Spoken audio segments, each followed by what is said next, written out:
చూస్ country delight, live better. ఇప్పుడే country delight app ని download చేసుకోండి. కూకట్పల్లి 10 ఏళ్ల సహస్రాణి హత్య కేసు మిస్టరీ 5వ రోజు ఈ రోజుకి పోలీసులు ఛేదించారు. 10th క్లాస్ చదివేటువంటి అబ్బాయి ఆ అమ్మాయిని మర్డర్ చేసినట్టుగా పోలీసులు ఐడెంటిఫై చేసి అతన్ని అరెస్ట్ చేసి ఇప్పుడే డీసీపీ ఆఫీసులో అతన్ని మొత్తంగా ఇంట్రాగేట్ చేస్తున్నారు. అసలు ఎలా చేశాడు, ఎందుకు చేశాడు, ఎందుకు చేయాల్సి వచ్చిందని చెప్పి. అయితే అతను పక్కనే ఉన్నటువంటి బిల్డింగ్లోనే ఉంటాడు. ఆ బిల్డింగ్ కూడా మీరు ఇక్కడ చూడొచ్చు. అవతల వైపు ఉన్నదే ముందు ఉన్నటువంటి బిల్డింగ్ ఏమో సహస్రాణి వాళ్ళు ఉండేటిది, పైన వాళ్ళది పెంట్ హౌస్లో ఉంటారు వాళ్ళు. ఆ తర్వాత ఈ నెక్స్ట్ బిల్డింగ్ దానికి ఆనుకునే ఉంది. అసలు ఏ మాత్రం కూడా వీళ్ళు కనీసం స్పేస్ కూడా వదలలేదు, అంటే సెట్ బ్యాక్లు కూడా వదలకుండా కట్టారనమాట. మున్సిపల్ నామ్స్ను కూడా ఫాలో కాలేదు కనీసం. సో ఎంత పెద్ద బిల్డింగ్ కట్టారో దానికి ఆనుకునే కట్టారు చూడండి. 3rd ఫ్లోర్లో వాళ్ళు ఉండేది 4th ఫ్లోర్ అంట. ఇప్పుడు ఈ అబ్బాయి అక్యూజ్డ్ ఎవరైతే ఉన్నారో ఆ అబ్బాయి ఉండేది 4th ఫ్లోరు. దాని నుంచి 3rd ఫ్లోర్లోకి దిగి 3rd ఫ్లోర్లో నుంచి అవతల ఉన్నటువంటి బిల్డింగ్లోకి జంప్ చేశాడు. చేసి అక్కడ ఆ అమ్మాయి ఉన్నటువంటి ఆ రూమ్లోకి వెళ్ళి తను దొంగతనం చెయ్యాలి అని చెప్పేసి 80,000 రూపాయలు దొంగతనం కూడా చేశాడు అప్పటికే. తర్వాత అక్కడే ఉన్నటువంటి హుండీని బద్దలగొట్టి అందులో డబ్బులు కూడా తీసుకోవాలనుకుంటున్న టైంలోనే ఆ అమ్మాయి అడ్డుకోవటంతో కత్తితోటి అమ్మాయిని ఇష్టానుసారం ఎక్కడ పడితే అక్కడ పొడి చేశాడు. పొడి చేసి అమ్మాయి బ్రతికుందేమో, ఎట్టి పరిస్థితుల్లోనూ బ్రతకూడదు అన్న ఉద్దేశంతో గొంతు మీద కూడా అమ్మాయిని కట్ చేసినటువంటి పరిస్థితి. బాడీ మీద 18 చోట్ల పొడిచాడు. మెడ మీద వచ్చేసి 7 చోట్ల అమ్మాయిని పొడిచాడు అడ్డంగా. ఎక్కడ పడితే అక్కడ ఎలా పడితే అలా పొడి చేశాడు. వాడు చెయ్యాలి అనుకున్నటువంటి ఆ దొంగతనం కూడా మొత్తం ప్లాన్ అంతటిని వాడు కంప్లీట్గా ఒక పేపర్ మీద వర్కౌట్ చేసుకున్నాడు. ఇక్కడ చూడండి, ఆ పేపర్ మీద రాసుకున్న దాంట్లో వాడు ఏం రాసుకున్నాడు అంటే ఇంగ్లీష్లో రాసుకున్నాడు. ఏం రాసుకున్నాడంటే ఇంట్లోకి వెళ్ళాలి, వెళ్ళిన వెంటనే ఫస్ట్ గ్యాస్ స్టవ్ని, ఆ పైప్ ఏదైతే ఉంటుందో గ్యాస్ పైప్ అంటే సిలిండర్ స్టవ్కి వెళ్ళేటువంటి పైపుని కట్ చేయాలి. కట్ చేసి దాన్ని వదిలేయాలి కాసేపు. ఆ తర్వాత దొంగతనం చేసేయాలి. వాడు లాస్ట్లో ఏం రాసుకున్నాడు తెలుసా? దాంతో మొత్తం పూర్తయిపోయి మిషన్ డన్ అంట. అసలు ఏ స్టేజ్లో పిల్లలు ఉన్నారు? 10th క్లాస్ చదివే పిల్లడు ఇంత వయలెంట్గా ఎందుకున్నాడు? వాళ్ళ పేరెంట్స్ ఆమెమో అతని తండ్రి ఏమీ చేయడం తెలుస్తుంది, ఏ పని చేయడంట. తల్లి మాత్రం ఎక్కడో బయటికి వెళ్ళి ఇళ్లలో పని చేయటం కాకుండా హౌస్ కీపింగ్ అంటారు కదా, ఆ టైపులో పెద్ద పెద్ద అపార్ట్మెంట్స్లో హౌస్ కీపింగ్ ఉంటుంది. అలా హౌస్ కీపింగ్ చేస్తుందంట ఆవిడ. మొత్తం పేరెంట్స్ని కూడా ఇప్పటికే పోలీసులు తీసుకుని వెళ్ళారు. దారుణమైన విషయం ఏంటంటే ఒక 10th క్లాస్ చదివే పిల్లోడు చూస్తుంటే చాలా లీన్గా ఉన్నాడు పిల్లోడు కూడా. మనం ఫోటో చూపించకూడదు కాబట్టి, ఎందుకంటే జువైనల్ యాక్ట్ ప్రకారం మైనర్ కనుక మనం ఫోటో కానీ పేరు కూడా రివీల్ చేయడానికి లేదు, అందుకనే మనం రివీల్ చేయలేకపోతున్నాము. సో చాలా సన్నగా ఉన్నాడు, నేను చూశాను ఫోటో. అలాంటి పిల్లోడికి ఇంత ధైర్యం ఎలా వచ్చింది? అంత గట్టిగా 10 ఏళ్ల అమ్మాయిని అంత గట్టిగా ఎక్కడ పడితే అక్కడ ఎలా పొడవగలిగాడు అనేది కూడా ఇక్కడ పాయింట్. ప్రీ ప్లాన్డ్గా ముందే రాసుకొని వచ్చి మరీ చేశాడు అంటే మనం రెగ్యులర్గా చూస్తున్నాం ఈ మధ్యకాలంలో ఇలాంటి ఇన్సిడెంట్లు అనేకం జరుగుతున్నాయి. ఒక పిల్లోడు నెట్లో ఏదో చూసి మొన్న మధ్యన బెంగళూరులో ఆ నెట్లో చూసినటువంటి ఆ ఎపిసోడ్ ఏదైతే ఉందో ఆ ప్రకారమే తనను తాను చంపుకున్నాడు ఆ పిల్లోడు. పేరెంట్స్ మరి ఇంట్లో లేరు అని చెప్తున్నారు ఆ టైంలో. ఇప్పుడు ఈ పిల్లోడు చేసిన టైంలో కూడా మరి పేరెంట్స్ ఉన్నారో లేదో తెలియదు. నెక్స్ట్ ఆ రోజు అందరికీ స్కూల్ ఉంది, మండే రోజు అందరికీ స్కూల్ ఉంది. మరి ఈ అబ్బాయి ఎందుకు వెళ్ళలేదు? ఈ అమ్మాయి వెళ్ళకపోవడానికి కారణం ఏంటంటే ఆ రోజు స్పోర్ట్స్ డే అవుతుంది కాబట్టి అమ్మాయి స్కూల్కి వెళ్ళలేదు ఆ రోజు. బట్ మరి వీడెందుకు స్కూల్కి వెళ్ళలేదో తెలియదు. అత్యంత కిరాతకంగా 4 days 5 days వరకు కూడా తెలియనటువంటి మర్డర్ మిస్టరీ అయిపోయింది. ఇది మొత్తం సెన్సేషన్ రేపింది. పోలీసులు 5 బృందాలుగా ఏర్పడి మొత్తానికి ఐడెంటిఫై చేసి అక్యూజ్ని పట్టుకోగలిగారు. అది కూడా ఎలా అంటే అక్కడే దగ్గరలో నుంచొని మొత్తం ఆ బిల్డింగ్ వైపే చూస్తున్నాడంట. 5 minutes పాటు అదే బిల్డింగ్ వైపు చూస్తుంటే సీసీ కెమెరాలో చూసినటువంటి పోలీసులు ఎందుకు ఈ బిల్డింగ్ వైపు అంతగానం చూస్తున్నాడు ఆ అబ్బాయి అని చెప్పేసి వెంటనే ఎంక్వైరీ చేసి తీసుకుని వస్తే వాళ్ళ ఆ సహస్రానికి ఒక బ్రదర్ ఉన్నాడు, చిన్న పిల్లోడు, 3rd క్లాస్ చదువుతున్నాడు, 8 years పిల్లోడు. ఆ పిల్లోడితో క్రికెట్ ఆడుకోవటం కోసం వచ్చి చూస్తున్నానని చెప్పాడంట. కానీ పోలీసులు వాళ్ళ స్టైల్లో ప్రశ్నించిన తర్వాత అప్పుడు నిజాలు మొత్తం బయటకు వచ్చాయని తెలుస్తుంది. ఎంత దారుణం! 80,000 దొంగతనం చేయాలన్న ఆలోచన, అంటే కేవలం 10th క్లాస్ చదివే పిల్లోడు దొంగతనం చేయాలన్న ఆలోచన ఎందుకు వచ్చింది? ఆ దొంగతనాన్ని ఎలా చేయాలి కూడా ప్లాన్డ్గా రాసుకొని మిషన్ డన్ అని చెప్పి క్లీన్గా రాసుకొని మరీ చేయటం అంటే ఎంత ఘోరమైన సంఘటన. ఎక్కడికి పోతున్నాం, ఏం జరుగుతుంది, ఏం చేస్తున్నాము? చిన్న పిల్లలు ఇంత వయలెంట్గా ఎందుకు ఆలోచిస్తున్నారు? దానికి కారణం ఏంటి? చూస్తున్నటువంటి ఇంటర్నెట్లా, లేకపోతే విచ్చలవిడిగా ఇష్టానుసారంగా ఏది పడితే అది దొరుకుతున్నటువంటి బయట ఈ సోషల్ మీడియానా, ఏది దేని వల్ల ఇలా తయారవుతున్నారు పిల్లలు? కనీసం పేరెంట్స్ ఎందుకు అలా వదిలేస్తున్నారు? చూడకుండా పట్టించుకోకుండా స్కూల్కి ఎందుకు వెళ్ళలేదు? ఫస్ట్ ఆఫ్ ఆల్ ఆ పిల్లోడు స్కూల్కి వెళ్ళాలి కదా. ఎందుకు వెళ్ళలేదు ఆ రోజు స్కూల్కి, ఎందుకు వెళ్ళలేదో పేరెంట్స్ ఎందుకు వదిలేశారు? ఆ రోజు ఏమి లీవ్ లేదు, హాలిడే లేదు, ఏమీ లేదు. మండే రోజు ఎందుకు వాడు స్కూల్కి వెళ్ళలేదు? ఆ పాపకి రీజన్ ఉంది వెళ్ళకపోవడానికి, వీడు వెళ్ళలేదు. అంత వైలెంట్గా తయారయ్యి ఇష్టానికి ఎక్కడ పడితే అక్కడ అంత ఘనం పొడిచాడు అంటే వాడికి ఎంత ధైర్యం ఉండాలి? ఏం చూసి వాడు ఇలా తయారయ్యాడు? ఇలాంటి పిల్లలు ఇంత దారుణంగా తయారవుతే రేపొద్దున సొసైటీ ఎక్కడికి పోతుంది? అమ్మా, ఇంత దారుణంగా చూశారు మీరు సంఘటన, ఏమనిపిస్తుంది? అసలు ఇలా ఎందుకు తయారవుతున్నారు పిల్లలు? ఏమో అమ్మా, ఎందుకు అట్లా చేయొద్దు కదా. పాప తీసుకొని వాళ్ళు ఉండే కానీ చంపడం తప్ప వెళ్ళిపోయేది ఉండే. ఉంచొద్దా, చంపేయాలి. ఇన్నేళ్ల నుంచి ఇక్కడ ఏం జరగలేదు. మరి ఎప్పుడన్నా చూసారా అమ్మా ఇలాంటి సంఘటన ఇంత దారుణంగా ఘోరంగా ఇలా చంపడం అనేది చూసారా మీరు? పిల్లగాడు దొరికింది కదా, వానికి ఉంచకండి. వా తల్లిదండ్రి ముంగట వానికి తప్పుడు ఈయనే మరి ఒక బుగ్గులు అవుతుంది జరా. మరి ముంగట చెయ్యరు బెట్ట, పుణ్యం వస్తుంది.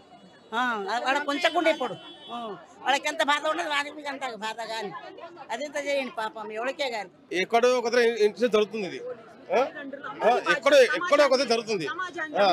ఎవ్రీ ఇయర్ ఎవ్రీ మంత్ మీరు మీడియా మీరు చేయడం ఏం చెప్తారంటే చూపిస్తారు అంతే. మీరు ఏది ఈ చూపించడం తప్ప మీరు ఏం చేశారు మీడియా? ఫస్ట్ ఆఫ్ మేడం మేము కూడా చెప్తాం, మా బాధ్యత కూడా ఉంది. మీడియా చూపిస్తుంది కదా, మీడియా అందరూ బాధ్యత. తల్లిదండ్రులను వదిలేసి ఉండాలంటే కూడా భయపడే పరిస్థితి ఉన్నది సమాజం. ఎంతవరకు కాపాడుకుంటూ ఉండలేం కదా, మనం పనులు మానేసుకొని కాపాడుకుంటూ ఉండలేం కదా. ఘోరంగా అసలు ఇంత దారుణంగా అసలు అంత 18 చోట్ల బాడీ మీద, నెక్ మీద 7 చోట్ల అసలు ఎలా అంతలాగా కనీసం భయం కూడా లేకుండా ఎలా చేశాడు ఆ పిల్లోడు? నెక్స్ట్ ఏం జరుగుతుందో తెలియదా? ఇప్పుడు చేసేదానికి నెక్స్ట్ ఏం జరుగుతుంది, రిజల్ట్ ఎలా ఉంటుంది అనేది కూడా నెట్లో చూస్తున్నారు కదా. ఆ తర్వాత అరెస్ట్ చేస్తే పరిస్థితి ఏంటో తెలియదా? ఆ మాత్రం జువైనల్ హోమ్ లో పడి ఆడవాలి. ఎందుకు చెయ్యాలి ఇలాంటి పనులు? అసలు వాడిని కూడా ఇట్లనే చెయ్యాలి మేడం, ఇట్లనే చెయ్యాలి. మళ్ళీ ఇంకొక పిల్ల చేయకుండా ఇలాగే చెయ్యాలి. మళ్ళీ వాడిని కూడా అది కూడా అక్కడ చేయొద్దు, పోలీస్ స్టేషన్ లో ఈ ఏరియాలో తెచ్చి వాడిని ఇదే పని చేయాలి. వాడిని ఈ రోజు ఇక్కడ జరిగింది, రేపు ఇంకెక్కడ జరగవచ్చు. అట్లనే సంజీవ్ గారు డాక్టర్ కదా, ఇప్పుడు మీ ఫాదర్ ని కూడా ఫస్ట్ లో అన్నారు, తర్వాత తెలిసింది కాదు అని చెప్పేసి. లేకుండా ఎలా చేస్తారు? ఇప్పుడు ఈ పిల్లోడు దొరికిన తర్వాత నీకేమనిపిస్తుంది? ఆయన ఇప్పుడు చంపేయాలి అని చేశాడు. 10th క్లాస్ చదువుతున్నాడు, మా స్కూల్లో చదువుతున్నాడు. ఆయన 10th క్లాస్ లో చదువుతున్నాడు, మాకు తెలుసు. స్కూల్ ఉందమ్మా మీకు? ఉంది, స్కూల్ ఉంది. మేము వెళ్ళాము. ఆయన ఉన్నాడో లేదో తెలియదు కానీ మేమైతే వెళ్ళాము. స్కూల్ కి రాలేదు అని అన్నారు. 10th క్లాస్ వాళ్ళు అటెండెన్స్ తీసుకుంటే అన్నారు. మాకు తెలిసింది రాలేదు, ఓకే అనుకున్నాము. అయితే మండే మధ్యాహ్నం వచ్చాక ఇట్లా తెలిసింది మాకు. ఎట్లా ప్రూఫ్స్ లేకుండా నైట్ 12 కి మా ఫాదర్ ని తీసుకెళ్లారు. ఎలా తీసుకెళ్తారు? ఏ ప్రూఫ్స్ లేవు. ఇప్పుడు ఈ 4 రోజులు 5 రోజులుగా అతను ఇక్కడే ఉన్నాడు, ఇంట్లోనే ఉన్నాడు. స్కూల్ కి వెళ్ళాడంట, వెళ్తున్నాడు. పొద్దున్న స్కూల్కి వచ్చి పోలీసు వాళ్ళని ఇన్వెస్టిగేషన్ చేశారంట. అప్పుడు తెలిసింది. స్కూల్కి వచ్చి ఇన్వెస్టిగేషన్ చేశారంట. మాకు తెలియదు అప్పటి వరకు. 10:30 టైంలో అప్పుడు వచ్చారంట పోలీసు వాళ్ళు వచ్చి అతన్ని అడిగితే అని చెప్పాడంట. ఇట్లా వాళ్ళకి ఏమైనా గొడవలు ఉన్నాయమ్మా? ఏం లేవు, మాకేం లేవు. డబ్బుల కోసం అని చేశారంట. పేపర్ లో రాసుకున్నాడంత మొత్తం. ఏ ప్రూఫ్స్ లేకుండా ఎలా మా ఫాదర్? ఇప్పుడు ప్రూఫ్స్ అన్ని దొరికాయి కదా, ఇప్పుడు తీసుకెళ్ళండి. మా డాడీని పంపించండి. రాలేదు, 4 days అయింది. 12 కి నైట్ 12 కి తీసుకెళ్ళిపోయారు. మా నాన్న రాలేదు, మా మమ్మీ కూడా రాలేదు. తీసుకెళ్ళిపోయారు, మళ్ళీ వదిలేసారు. అక్కడే ఉన్నారు ఇప్పుడు. నేను 8th చదువుతున్నా, 10th చదువుతున్నాడు. పొద్దున వచ్చినట్టు పోలీస్ వచ్చి ఇన్వెస్టిగేట్ చేసినట్టు. మరి ఘోరం మేడం, మరి ఘోరం. ఇట్లాంటి తల్లి కడుపులో పుట్టినా పుట్టకున్నా ఒకటే, ఆ దేవుడు ఇచ్చినా ఇయ్యకున్నా ఒకటే. మరి ఘోరం అండి ఇది. అసలు వానికి అసలు బతకనియొద్దండి. అసలు మందిలలో ఇడిసబెట్టురు, లేడీస్ అన్న చంపేస్తారు. సంజీవరావు పేరు వచ్చేసింది. సంజీవరావు అమ్మాయిని చంపాడు. సంజీవరావు పేరు వస్తుంది. 2 ఆడపిల్లలు ఉన్నారు. గోలు పెడితే నేను వారం రోజులు బాలింతను వదిలేసి ఇక్కడ ఉన్నా నా పిల్లల కోసం. తల్లి పోలీస్ స్టేషన్ లో ఉంది. న్యాయం జరగాలి. సంజీవరావుకి మంచిగా రావాలి. చంపాలి అంతే. తిండి లేదు. ఒకసారి ఇంట్లో చూడండి అల్మారాలో బట్టలు, పసుపు, కారము, ఒక్కరు కాదు, 2 వయసు పిల్లలు ఉన్నారు. అలాంటిది ఎత్తే అతను కాడు 15 సంవత్సరం ఈ బస్తీలో ఉన్నాడు ఆయన. అట్లా చేస్తారమ్మా. అయితే అన్నీ పెడతారని ఎవరి మీద పెడతారు చెప్పండి. 5 రోజులు పిల్లలు ఏమవుతారు, భార్య ఏమవుతుంది. ఇప్పటికీ జైల్లో పెట్టారు అమ్మాయిని కూడా తీసుకెళ్ళి. 12 గంటల నుండి అమ్మాయి సరిగ్గా రాలేదు. అలమారులో బట్టలు, కారము, ఉప్పు ఎన్నింటిలో పడేసారు చూడండి. ఒకసారి 3 శాఖల నుంచి 3 శాఖలు కూడా తీసుకెళ్ళిపోయారు ఇప్పుడు వచ్చి. ఆయన ఎంత వీడియోలు పెట్టారో అతను చనిపోయాడని. అదే మంచిదని మళ్ళీ వీడియోలకు మాకు రావాలి, మా చుట్టాలు బంధువులు అన్నిట్లో రావాలి. చూడండి, మనం చేసేటువంటి కొన్ని చిన్న పనుల వల్ల వాళ్ళు ఎంత బాధపడుతున్నారో ఇవాళ అర్థమవుతుంది. ఆ పెట్టే thumbnails కానీ ఇష్టానికి మనం పెట్టేటువంటి ఆ పేర్లు రాకుండానే, బయటికి రాకుండానే, వాళ్ళు చేశారని తెలియకుండానే ఎవరి పేరు పడితే వాళ్ళ పేర్లు పెట్టేసి మనం ఏదో చేస్తాం చూడండి. కొన్ని ఛానల్స్, కొంతమంది వ్యక్తులు ముఖ్యంగా అలాంటి వాటి వల్ల వాళ్ళు ఎంత బాధపడుతున్నారో కూడా ఇప్పుడు మనం అర్థం చేసుకోవచ్చు. కానీ జరిగిందైతే మాత్రం అత్యంత ఘోరమైన పాశవికమైనటువంటి చర్య అని చెప్పాలి. ఆ ఏజ్ పిల్లోడికి అలాంటి ఆలోచన రావడమే అసలు ఆలోచిస్తుంటేనే బాధగా అనిపిస్తుంది. మళ్ళీ ఈ 4 రోజుల నుంచి పోలీసులు ఇప్పటికి 10 సార్లు పైకి కిందికి వస్తూనే ఉన్నారు, తిరిగి వెళ్తూనే ఉన్నారు. క్లూస్ టీం తిరుగుతుంది, స్పెషల్ బ్రాంచ్ వాళ్ళు వస్తున్నారు, పోలీసులు డీసీపీ స్థాయి, ఏసీపీ స్థాయి వ్యక్తులు వచ్చి వెళ్తున్నారు, రోజు ఇన్స్పెక్టర్స్ వస్తున్నారు. అయినా కూడా వాడు ఏమీ తెలియనట్టు పక్కన బిల్డింగ్ లోనే ఉన్నాడంటే ఎంత తెలివైనాడో ఒక్కసారి చూడండి. అంటే అనవసరమైన తెలివితేటలు అనమాట. ఏవో చదువులో చూపిస్తే బాగుండేది. ఒక చిన్న పిల్లోడు ఇలాంటి చర్యలకు పాల్పడ్డాడు అంటే ఎక్కడ మూలాలు ఏంటి, ఇలా తయారవడానికి కారణం ఏంటి? ప్లాన్ గీసుకొని, స్కెచ్ గీసుకొని దొంగతనానికి వెళ్ళాడంటే అసలు ఆ ఏజ్ పిల్లోడికి అంత డబ్బుతో ఏం పని? దొంగతనం చేయాల్సినటువంటి అవసరం ఏంటి? కఠినమైన చర్యలు తీసుకునేటువంటి పరిస్థితి కూడా ఉండదు ఇలాంటి కేసెస్లో. ఎందుకంటే జువైనల్ యాక్ట్ ఒప్పుకోదు. కేవలం తీసుకెళ్లి ఎక్కడ పెట్టేసి అక్కడే చదివిస్తారు, జువైనల్ హోమ్లో వేస్తారు, అక్కడే ఉంచి చదివిస్తారు తప్పించి కఠినమైన చర్యలు కానీ శిక్షలు కూడా ఉండవు. మరి ఆ అమ్మాయికి న్యాయం ఎలా జరగాలి? ఇప్పటికే వాళ్ళ తల్లిదండ్రులు అల్లారు ముద్దుగా పెంచుకొని ఆ పిల్లను కోల్పోయి ఎంత బాధపడుతున్నారో, ఎంత ఏడుస్తున్నారో మనం స్వయంగా చూసాము. ఆ తల్లి నిన్న కూడా మనతో మాట్లాడింది.